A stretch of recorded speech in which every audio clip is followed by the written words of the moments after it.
Hey, Kyle here, and I am going to change this cigarette adapter, this 12-volt adapter, to a Anderson power pole, which is one of these guys.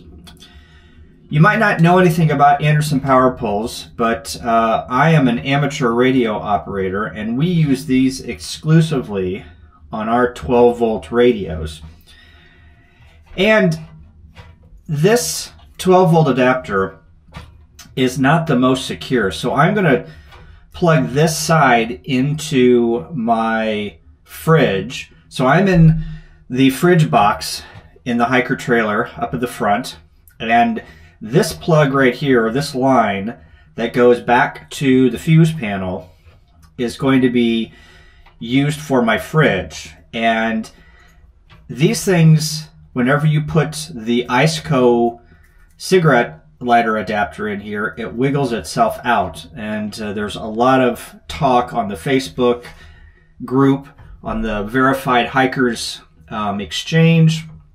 And then also I've seen a bunch of YouTube videos where the cigarette lighter adapter has vibrated out and has turned their fridge off, you know, as they're going down the road. So to prevent that, what I'm going to do is I'm going to put a Anderson power pole on this. And actually, to tell you the truth, now that I'm thinking about it, this is the only line that goes back to the fuse box. So what I'm going to do is I'm going to put this Anderson power pole on, and then I'm going to split this line off because I have a few other things that I'm going to put back into this fridge box that require 12 volts. One of them is a light that I'm going to stick on the other side there. So I'm on the passenger side, that would be the driver's side over there. And I'm going to put a light over there so I can see in here. And then also my fridge is only just a fridge. I'm thinking about getting a small IceCo freezer to put over on there, and then I'm going to build some shelves over there. So I'm going to have quite a few things that require 12 volts, and so that's what I'm going to do now. So after I cut these lines and strip them, I'm going to put these Anderson power pole connectors on, and then push them into the housing. And then you can see that this has got a hole there in the middle.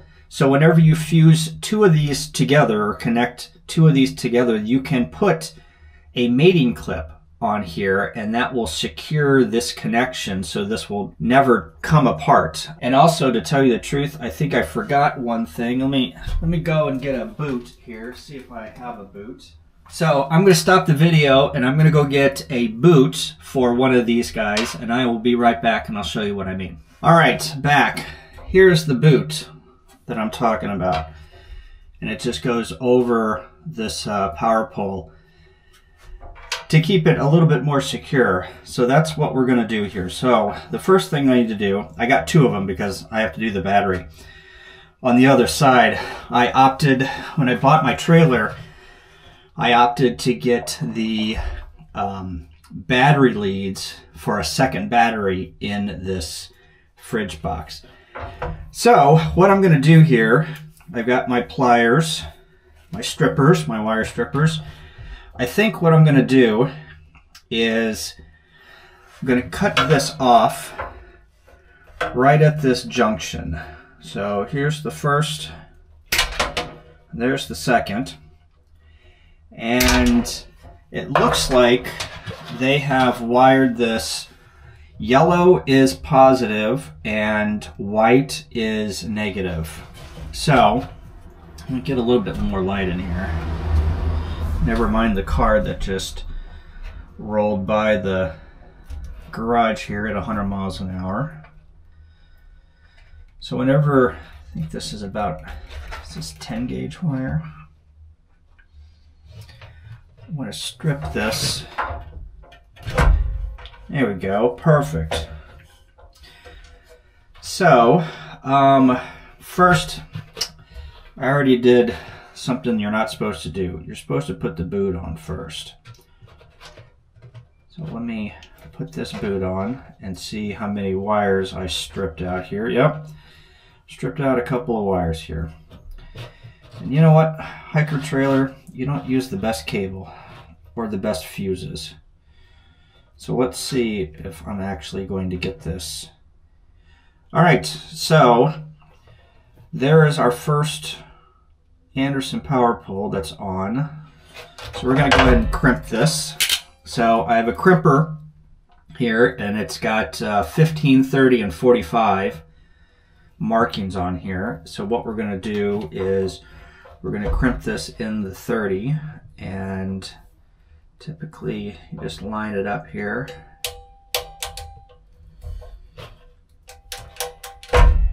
Give it a good crimp. We're good to go. All right. And actually, to tell you the truth, I'm gonna have enough wire. You know what? We might have to. Yes. Okay. So now let's strip this second wire. All right. So let's put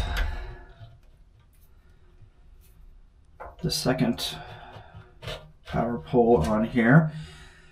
And you need to be aware of the orientation of these power poles and which way you put them. You want to orientate them the same. So whenever you get your bag of power poles, there should be an instruction manual on how to install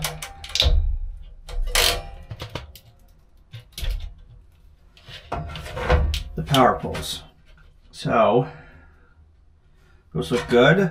So now I'm going to insert these power poles into the housing.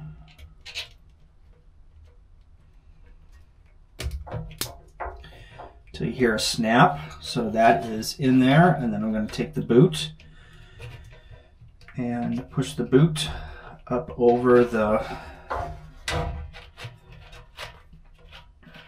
power pole. That's a little tricky. There we go. And there is the new Anderson power pole that I'm going to use. So now I'm going to redo this wire loom. I'm sure that somebody is probably yelling at their computer screen, "Why don't you?" And you're right, why don't I? All right, so this wire loom needs to be cut. Splice that in. There we go.